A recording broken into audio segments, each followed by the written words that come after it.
friends, and welcome to Saturday evening's posted mostly weekly broken news with your host, Trevor Stewart. Hello, friends. Welcome to Saturday evening posted mostly broken weekly news. I'm your host, Trevor Stewart, and thank you this week to NPR for our headlines. Let's start with 6 doctors swallowed Lego heads for science in an attempt to prove that Legos do not harm children who accidentally swallow them due to the overwhelming number of worried calls from mothers. None of the doctors were quoted as saying the next day, "Why does it look like corn?" Moving on.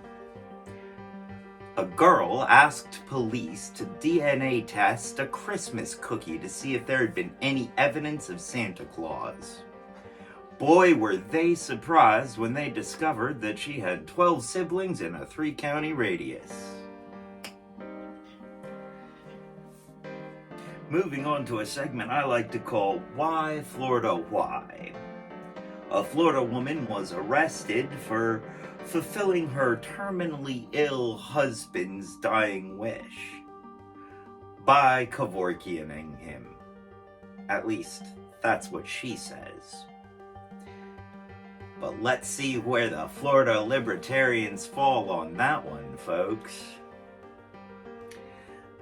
Recently, the National Transportation Safety Board, NTSB, said an airline worker was ingested into a plane engine.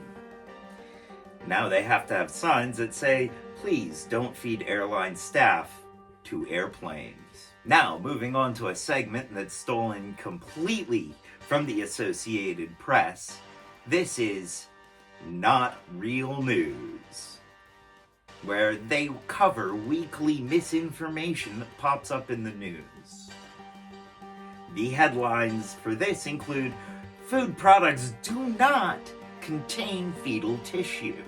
Apparently, a number of people believed that food additives were being made from fetal stem cells. That is completely not true.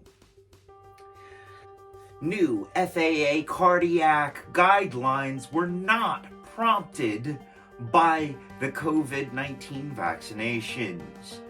Apparently, some people believed that FAA had loosened their cardiac guidelines due to heart damage caused by the vaccines. That is untrue. The FAA relaxed their guidelines because they found out through science that certain cardiac conditions were not as bad as previously believed, for pilots at least. Moving on.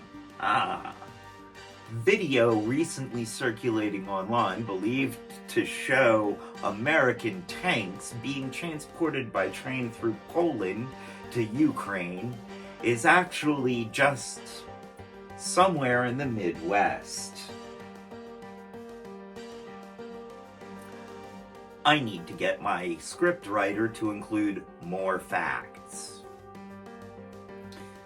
And experts recently came out to say that DDT is not linked to polio. The decline in usage of DDT as an agricultural pesticide coincides with the decline of polio. But those are only similar things that happened on the same timeline. They do not have anything to do with each other. This has been Weekly Broken News. Thank you for joining us, friends. And don't forget to return all of your classified documents to the Department of Archives and Records.